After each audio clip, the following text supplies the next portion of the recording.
So let's take a few moments to clear out our, our heads, our bodies, and drop into a place of joyful receptivity.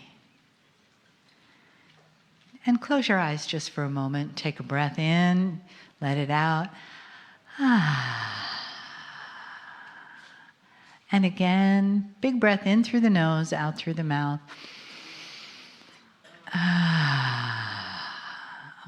One more.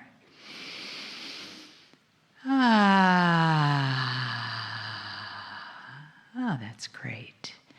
And then just let the next breath in come softly, naturally, dropping your awareness more and more deeply into something we call your being.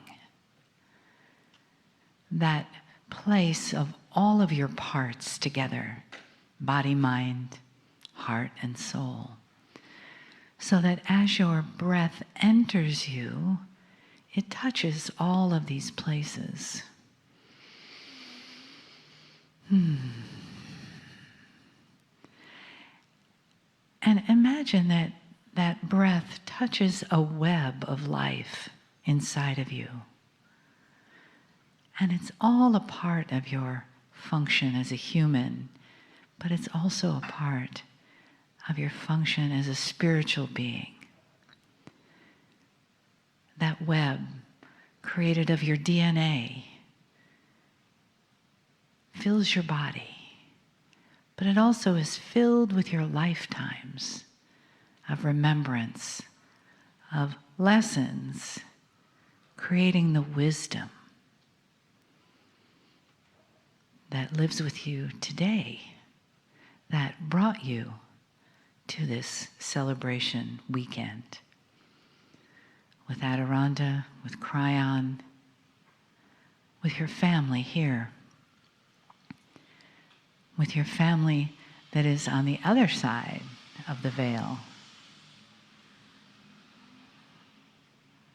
All of us touching points of light that bring us together in the now.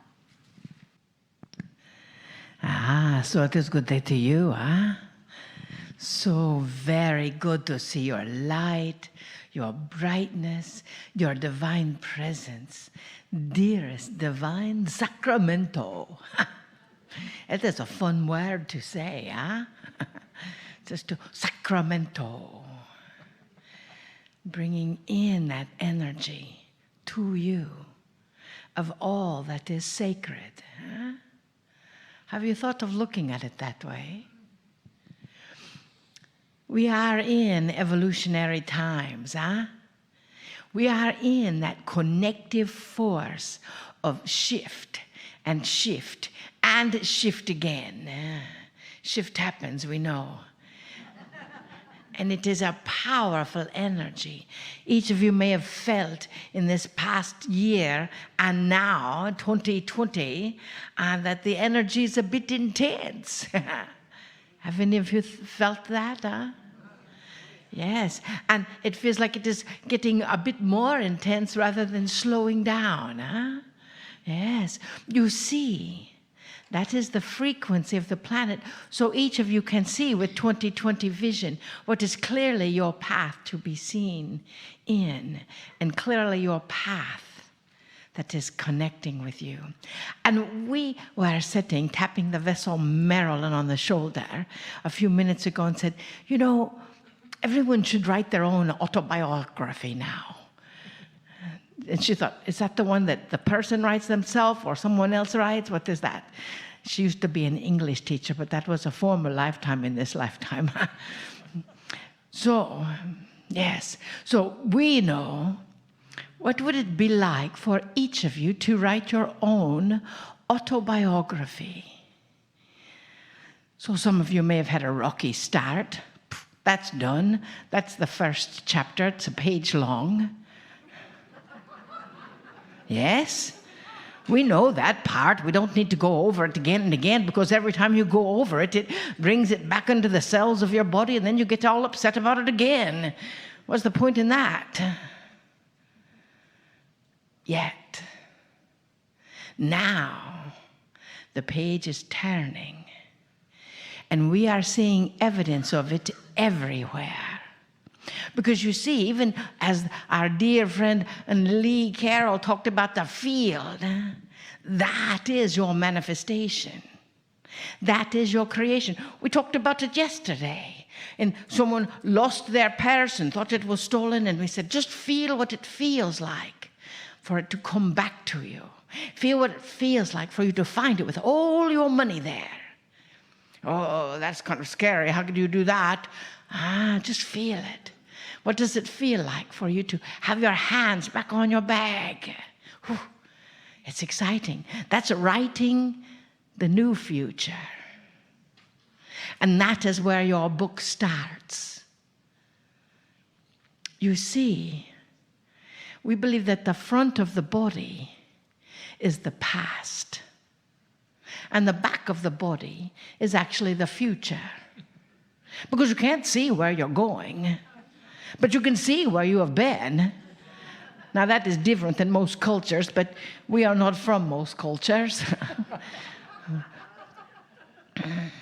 But we are here now with you to remind you that you are indeed writing your autobiography every moment of your life.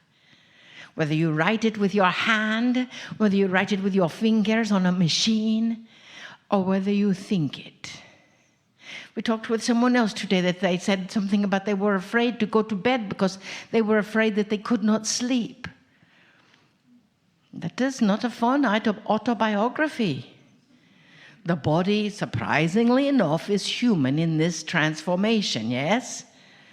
You get to sleep, and you get to breathe, and you get to talk, and you get to laugh, and you get to play, and you get to sometimes have a little contrast in your world, so you can appreciate the play times. That is your autobiography now. You are in a transformational, trans-dimensional time. It may start with, once upon a time, there was a person named, and you fill in the blank, and they chose to be here at one of the greatest transformational times of this planet Earth. They lived through 2012 and realized, and the day after 12/21 of 2012, we're still here. Celebrate. But they realized that all of the past paradigms and all of the past beliefs were gone. They had no foundation. So they may have spent the next year, 2013, tap dancing, trying to find a new rhythm. And now by 2020, they are realizing that, they are creating their own rhythm. What are you tap dancing to?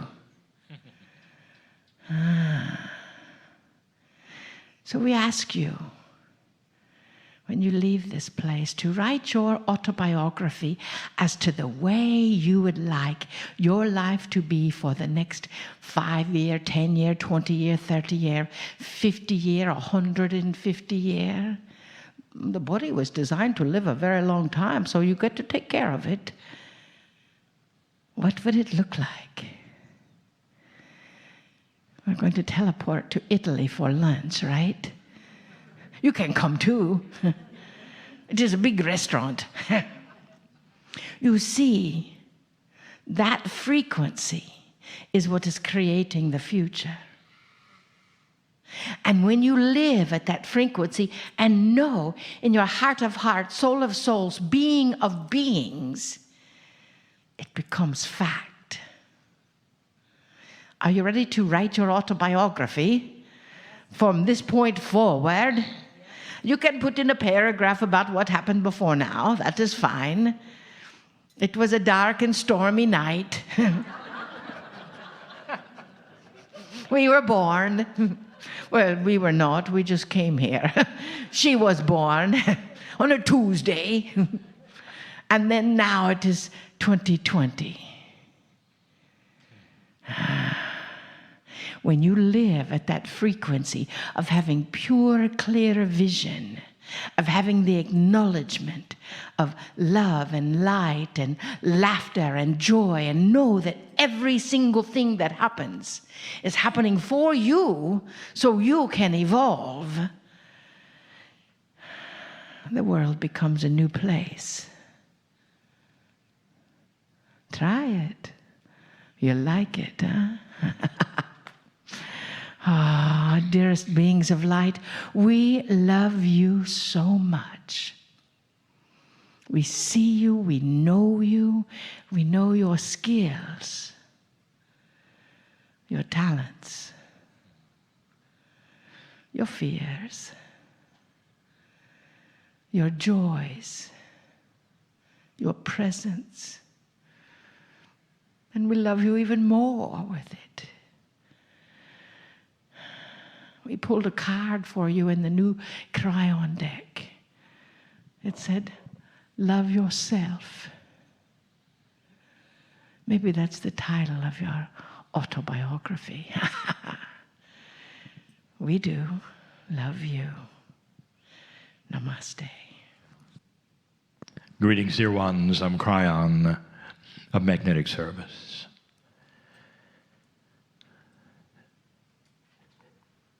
I come to you in 2020, and as Adirondha has said, it's a time to see clearly. It's time to see 2020, you might think. That is a metaphor for clear sight. More than a metaphor, there are things being revealed to so many that are magnificent past what you thought, that are really changing the paradigm of what you believe spirituality is. Humanity has been so linear about spirituality, about systems, about beliefs. And dear ones, that's not the way of it. It isn't. I want to talk about something, again, that's magnificent. I wish I could share this with every listener in the chair here, listening later, in a way that is beyond the words, where you could sit for a moment, and even before I start, you could say, Dear Spirit, let me feel what he's saying. I want to talk about your soul again, the magnificence of that which is the soul. Now, I didn't say the human soul, for that is another subject. And we have spoken of that which is the human soul. It's the same soul, but that categorize it as a place, a thing that is filled with that which belongs to the human, and it is. And that is your akash and all the other things that belong in your soul. I want to talk about the soul, that which you have. Don't you find it interesting, before we even begin, that humanity, almost all of it, almost 90% of it, believes innately in the Creator. And that would include something loosely called the soul. That you come in with it on the planet, that it stays with you while you're here, and then when you leave, it becomes something else, but it's still you. At some level, some way, your soul continues, even after death. It's not an odd belief system at all, and it's shared by most belief systems. You go someplace, you're not done, and that is only accomplished by your soul. So right away, the soul is something that is seen, believed in, acknowledged, not really understood. Depending upon who you speak to, in many spiritual systems, they will have different stories about the soul. The soul is the engine of that which you have called the return, reincarnation, going to another expression using the same soul. You might think because there is a soul, that would be intuitive. That's what it's for here on this planet. And yet, because of the linearity of the way human beings think, they say, oh, no, no.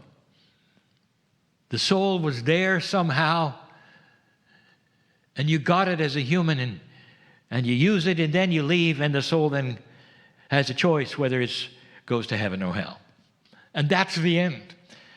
And so it becomes a children's story, a mythology that you're so good at, where you create something in a linear fashion. There's a journey in the linear fashion, and then whatever happens, you're judged for it.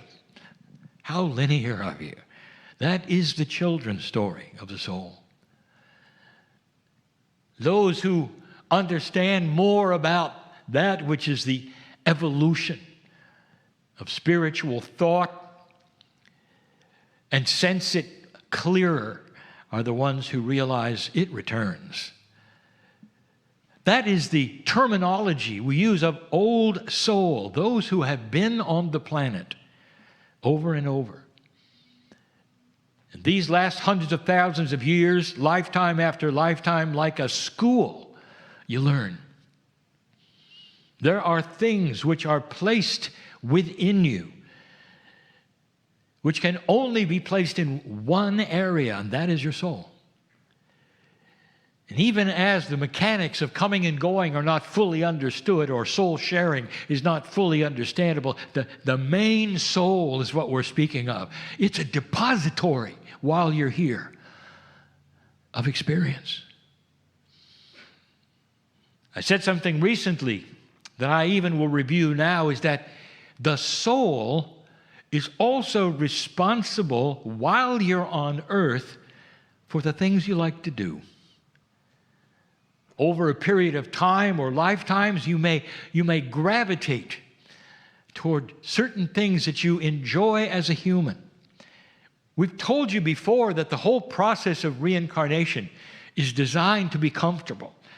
And that is why you stay a certain gender for so long. It's designed to be comfortable. Beyond that, what you're interested in and go for in one life. Perhaps it's music or art. Perhaps it's even that which would be something some feel is inappropriate. Perhaps it's military. But whatever it is, when you return, that stays. Did you know that? It starts to explain while you awaken as a child. And you'll be interested in something that your parents are not and never were. And they'll say, is this really a child of mine? Look what she wants to do. This is a telling paradigm, is it not? That the soul carries this. And we said it before, and artists become artists. Musicians become musicians. And firemen become firemen, and military people become military people. Even shows that the many women who decide to go in the military are echoing that which they discovered when they were another gender. It is the same with men who remember something softer as another gender and go into that area, because the soul remains the same regardless of the gender. This is for your comfort, and you can see it so much, especially in the artists of the world. Oh, but let me get back to this soul of yours. Where did it come from? How old is it? Both of those questions, dear ones, are linear and cannot be answered in a linear fashion. How old is God, you might ask? And you know that is not answerable. You don't want to think this way because you're designed in your brain, in your synapse, for linear thinking. Everything has to have a beginning and an end in your thinking, everything. The universe, God, all things, and yet it doesn't. The idea of something that always was bothers that which is your logic. And yet this is God. always was. It's an overused metaphor, but the purity of a golden ring sits before you, and the question is, where does it start and where does it end? And the answer is, it doesn't, because it's a circle. This is the easiest way for you to see the existence of God. When were souls created? And the answer is, they were never created. They were always there. There is something you will not understand, never. Before your universe existed, there were other multiverses. This Big Bang of yours was simply an extension of another universe, which closed and yours opened. Cycles. It's all about cycles. How old is God? It's as old as your soul. Your soul is part of that which is the creative source. How many are there? Yes. How many of God are there? There is no answer to that. It is not answerable in your kind of thinking. And dear ones, that makes it so much better. That means that your soul, that which belongs to you today, has another lineage, one that you haven't been shown. Can you imagine watching this universe start? You were there. That's you with your name. You can call it that name, that human name, anything. But your soul has an identity, not a name. And that which is God knows that which is itself. That which is God knows that which is itself, which is you, the soul that is yours. Always been here. If it's true,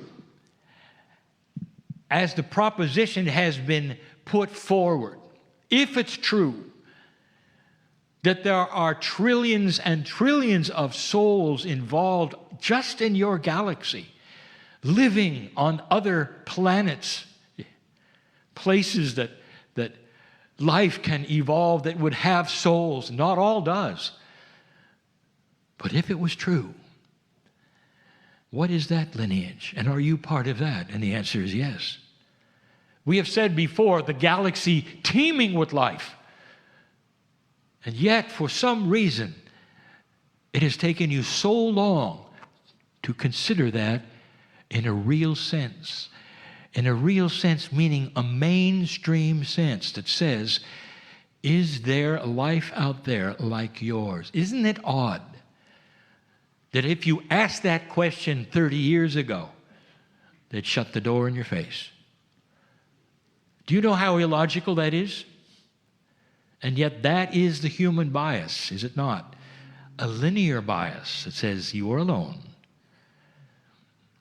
Imagine for a moment you are on a desert island, surviving day by day with the rain that's there and the food that's limited and the fish.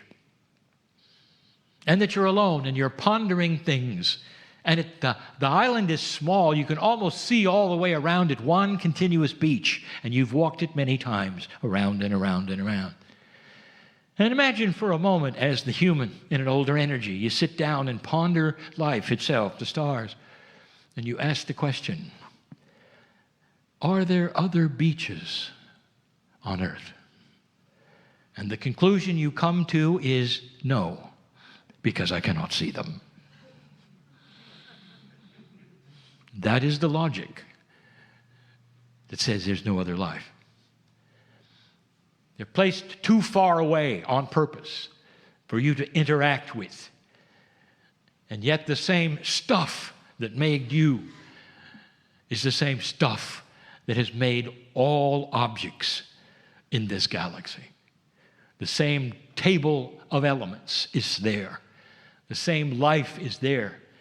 The same physics is there that made you, and yet you often say, we're alone. The truth is that that soul of yours has participated all through this galaxy for more than 1 billion years, coming and going and being and doing. Is that magnificent enough for you? That's who you are. And so the children's story, in linear fashion, in a metaphor, will have you born dirty because of something that happened. It was not correct. 200,000 years ago by one human being. That then tainted somehow the majesty of a soul that's forever. And you know that's a children's story. And that's not you. That is not you. Born magnificent more than you think. Over all of the eons of time. Kryon, does that mean that I was also alive, perhaps corporally, before using this soul? And the answer is yes, yes, yes, and yes. Could it have been in other universes? Yes, yes, and yes. Old soul, what if some of this wisdom, intuition, paradigm shift started to occur to you in these next years? What if that's what brings you to listen to this channel? An awakening to greater things that you cannot conceive of. And you don't know what they are. You just start feeling them. You know you're older, even than the planet. You know you're wiser. And these things are like an intuition that fleets by. You know it, but you can't put your finger on it, as they say. You can't really identify it, as they say. But as you sit there, you know you have the wisdom of the ages. You do.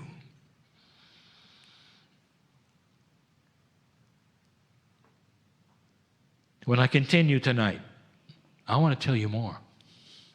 I want to tell you how the soul starts to relate to everything around you while you're here. Now it becomes the human soul. Now that you've gotten to this place and you start to awaken and there is evolvement going on, what happens next? What do you start remembering? And what are you connected to that you don't know? These are the things that you're ready to know and learn and feel. And some will leave this place or turn off this recording and say, well, that was interesting. I didn't understand any of it. Seeds are planted where someday you'll have an awakening, an aha, and say, now I do. That is the evolvement of consciousness. And that is what is going on for those who are here and those who choose to listen to these words. I am Kryon, in love with the human soul, because I know each of you at a level that you don't understand yet, that is beautiful beyond words. And so it is.